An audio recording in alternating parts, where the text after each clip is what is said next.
today I'm going to talk to you about some books that we've recently received here at the Dardanelle Library. I've been thinking about where I want to travel. I know a lot of us have. I've gotten books in just in the last month or so about several locations that are close to us and some that are a little further away. I love these off the beaten path books. They are something that you can take and study over, decide where you want to go. We've got this one from Mississippi. We've recently gotten the Wyoming book. And then I also picked one eyewitness book. These eyewitnesses will cover areas instead of just a specific state. This is about the Pacific Northwest, one of my favorite places in the world.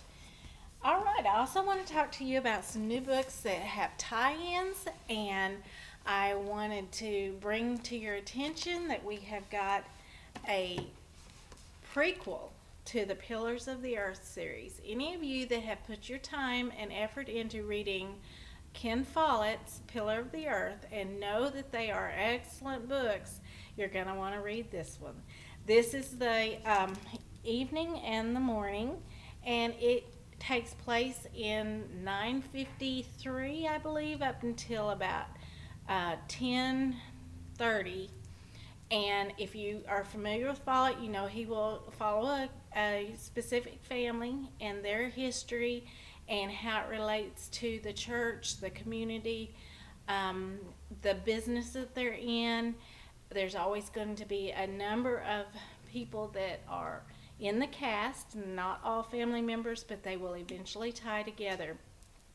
This predates the Pillar of the Earth by about 100 to 150 years. I loved it. This was an excellent book. I just think Ken Follett's back in his realm. He needs to go back to England and stay there for a lot of his books. All right, that was a great one. Another one that has a little bit of a tie-in. This is Becoming Mrs. Lewis. If you're familiar with C.S. Lewis, he has a very interesting life. C.S. Lewis wrote the Lion, Witch, and Wardrobe series, but he also wrote many books on Christianity.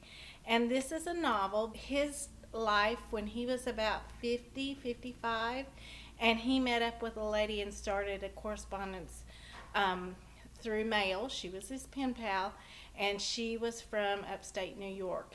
And her story is so interesting. She was also a writer. But, of course, this takes place right after World War II.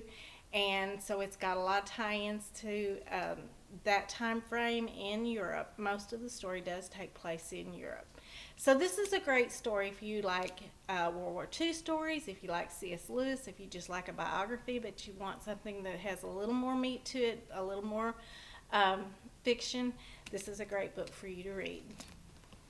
Now I'm going to show you one. This is not a new book, but there is a new movie out that Tom Hanks is in, and it is called News of the World. This is such a good book. If you like westerns, I think you'll enjoy it. If you just like prairie stories, stories about Indians in East Texas, this takes place right after the Civil War, and there is a great tie-in to the fact that he is traveling, but he likes to set up readings. He reads the newspaper to people who don't have newspapers in their town. Newspaper might not be real current, but everybody is hungry for news, and that's how he makes his living. It's such a good story. Paulette Giles has another one out that just came out a couple of months ago that's called Simon the Fiddler. And Simon shows up in this book, so there's a tie-in a couple of ways. All right, here's another one that if you haven't heard about Fannie Flagg having another Whistle Stop Cafe book, this is it. It just came out, I think it was in November, and she's going back to the Fried Green Tomatoes group. These are all the people that were in Fried Green Tomatoes. And it's just furthering that story. And if you've loved Fannie Flagg in any of her books, you know she's light, she's fun, she handles some tough subjects, but she does it with ease. I think you'll enjoy coming back to the Whistle Stop in The Wonder Boy of Whistle Stop. Here is a nonfiction book that I thought I'd bring out and show you that we just recently got. A lot of us like to knit and crochet during the winter time. This book ties into the series Outlander, the movie. Now, not so much that we know what they wore exactly in the books, but these are actual patterns for items that have been worn on the movie series or the television series, The Outlander. And the reason that they came up with this is they started realizing all the women on the set were knitting. And they got to talking to them about why. And these are people from Los Angeles. And they all of a sudden were in the Highlands of Scotland and they were freezing. And so they started putting together their own clothes, and as it turned out, a lot of them were the same designs that they were using for the show itself.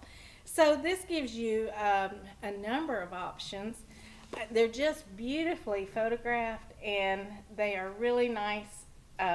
Even to this day, I think you could wear this out and enjoy it. So these are pattern books for knitting and crocheting. All right, well, those are the books that I wanted to mention to you today. We're going to be doing book talks about current books, and then we're going to every so often just feature books from the shelves back in the stacks. So I hope you enjoyed this time with us today, and I'll do this again real soon. I hope you'll join me. Thank you.